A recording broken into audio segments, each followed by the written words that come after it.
Abenthi was the first arcanist I had ever met. A strange, exciting figure to a young boy. He was knowledgeable in all the sciences: botany, astronomy, psychology, anatomy, alchemy, geology, chemistry. He was portly, with twinkling eyes that moved quickly from one thing to another. He had a strip of dark gray hair running around the back of his head, and this is what I remember most about him, no eyebrows. Rather, he had them, but they were in a perpetual state of regrowing from being burned off in the course of his alchemical pursuits. It made him look surprised and quizzical all at once. He spoke gently, laughed often, and never exercised his wit at the expense of others. He cursed like a drunken sailor with a broken leg, but only at his donkeys. They were called Alpha and Beta, and Abenthi fed them carrots and lumps of sugar when he thought no one was looking. Chemistry was his particular love, and my father said he'd never known a man to run a better still. By his second day in our troop, I was making a habit of riding in his wagon. I would ask him questions, and he would answer. Then he would ask for songs, and I would pluck them out for him on a lute I borrowed from my father's wagon. He would even sing from time to time. He had a bright, reckless tenor that I was always wandering off, looking for notes in the wrong places. More often than not, he stopped and laughed at himself when it happened. He was a good man, and there was no conceit in him. Not long after he joined our troop, I asked Abenthi what it was like being an arcanist. He gave me a thoughtful look. Have you ever known an arcanist? We paid one to mend a cracked axle on the road once. I paused to think. He was heading inland with a caravan of fish. Abenthi made a dismissive gesture. No, boy, I'm talking about an arcanist. Not some poor chill charmer who works his way back and forth across caravan routes, trying to keep fresh meat from rotting. What's the difference? I asked, sensing it was expected of me. Well, he said, this might take a bit of explaining. I've got nothing but time. Abenthi gave me an appraising look. I'd been waiting for it. It was the look that said, "You don't sound as young as you look." I hoped he'd come to grips with it fairly soon. It gets tiresome being spoken to as if you are a child, even if you happen to be one. He took a deep breath. Just because someone knows a trick or two doesn't mean they're an arcanist. They might know how to set a bone or read Eld Vintic. Maybe they even know a little sympathy, but... Sympathy? I interrupted as politely as possible. You'd probably call it magic, Abenthi said reluctantly. It's not, really, he shrugged. But even knowing sympathy doesn't make you an arcanist. A true arcanist has worked his way through the Arcanum at the university. At his mention of the Arcanum, I bristled with 24 new questions. Not so many, you might think, but when you added it to the 100 questions I carried with me wherever I went, I was stretched nearly to bursting. Only through a severe effort of will did I remain silent, waiting for Abenthi to continue on his own. Abenthi, however, noticed my reaction. So you've heard about the Arcanum, have you? He seemed amused. Tell me what you have heard, then. This small prompt was all the excuse I needed. I heard from a boy in Temper Glen that if your arm's cut off, they can sew it back on at the university. Can they really? Some stories say Taborlin the Great went there to learn the names of all things. There's a library with 1,000 books. Are there really that many? He answered the last question, the others having rushed by too quickly for him to respond. More than 1,000, actually. 10 times 10,000 books. More than that. More books than you could ever read. Abenthi's voice grew vaguely wistful. More books than I could read? Somehow I doubted that. Ben continued. The people you see riding with caravans, charmers who keep food from spoiling, dowsers, fortune-tellers, toad-eaters, aren't real arcanists any more than all traveling performers are a Dima-Ru. They might know a little alchemy, a little sympathy, a little medicine. He shook his head. But they're not arcanists. A lot of people pretend to be. They wear robes and put on airs to take advantage of the ignorant and gullible. But here's how you tell a true arcanist. He pulled a fine chain over his head and handed it to me. It was the first time I'd ever seen an arcanum gilder.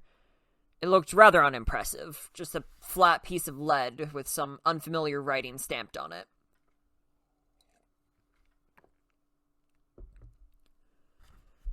This is a true gilth, or a gilder if you prefer, Abenthi explained with some satisfaction. It's the only sure way to be certain of who is and who isn't an arcanist. Your father asked to see mine before he let me ride with your troop. Shows he's a man of the world. He watched me with a sly disinterest. Uncomfortable, isn't it? I gritted my teeth and nodded. My hand had gone numb as soon as I'd touched it. I was curious to study the markings on the front and back, but after the space of 2 breaths, my arm was numb to the shoulder, as if I had slept on it all night. I wondered if my whole body would go numb if I held it long enough. I was prevented from finding out as the wagon hit a bump and my numbed hand almost let Abenthi's gilder fall to the footboard of the wagon. He snatched it up and slipped it back over his head, chuckling. "How can you stand it?" I asked, trying to rub a little feeling back into my hand. "It only feels that way to other people," he explained. "To its owner, it's just warm. That's how you can tell the difference between an arcanist and someone who has a knack for finding water or guessing the weather." "Trip has something like that," I said. "He rolls 7s. "That's a little different," Abenthi said with a laugh. "Not anything is so unexplainable as a knack." He slouched a little farther down into his seat. "Probably for the best. A couple 100 years ago, a person was as good as dead if folk saw he had a knack. The Tellans called them demon signs and burned folks if they saw them." Abenthi's moon seemed to take a downward turn. "We had to break Trip out of jail once or twice," I said, trying to lighten the tone of the conversation. "But no one actually tried to burn him." Abenthi gave a tired smile. "I suspect Trip has a pair of clever dice, or an equally clever skill which probably extends to cards as well. I thank you for your timely warning, but knack is something else entirely. I can't abide by being patronized. Trip can't cheat to save his life," I said, a little more sharply than I intended. "And anyone in the troop can tell good dice from bad. Trip throws 7s. It doesn't matter whose dice he uses, he rolls 7s. If he bets on someone, they roll 7s. If he so much as bumps a table with loose dice on it, 7. Abenthi nodded to himself. "My apologies, that does sound like a knack. I'd be curious to see it." I nodded. "Take your own dice. We haven't let him play for years." A thought occurred to me. It might not still work. He shrugged. "Knacks don't go away so easily as that.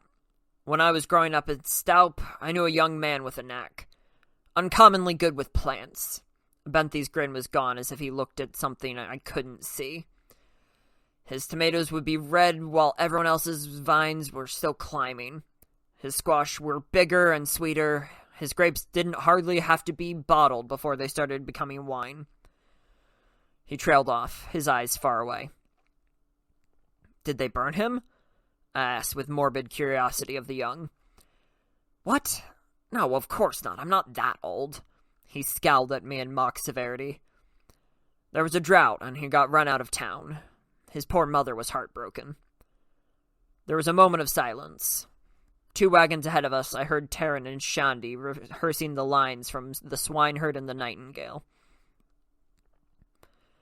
Abenthi seemed to be listening as well, in an offhand way.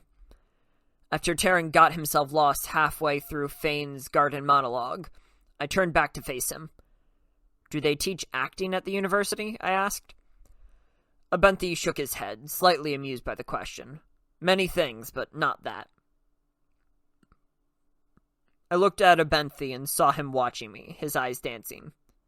"Could you teach me some of the other things?" I asked. He smiled, and it was as easy as that. Abenthi proceeded to give me a brief overview of each of the sciences. While his main love was for chemistry, he believed in a rounded education. I learned how to work the sextant, the compass, the slipstick, the abacus. More important, I learned how to do without. Within a span, I could identify any chemical in his cart.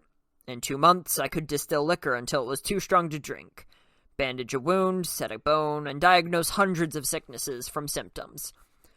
I knew the process for making 4 different aphrodisiacs, 3 concoctions for contraception, 9 for impotence, and 2 phylloxes referred to simply as Maiden's Helper. Abenthi was rather vague about the purpose of the last of these, but I had strong suspicions. I learned the formulae for a dozen poisons and acids and 100 medicines and cure-alls, some of which even worked. I doubled my herb lore in theory, if not in practice.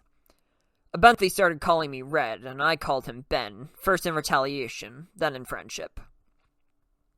Only now, far after the fact, do I realize how carefully Ben had prepared me for what was to come at the university. He did it subtly.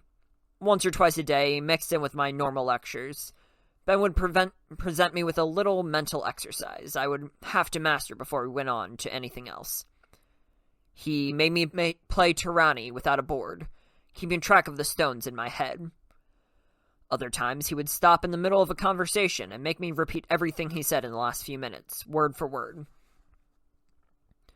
This was levels beyond simple memorization I had practiced for the stage. My mind was learning to work in different ways, becoming stronger.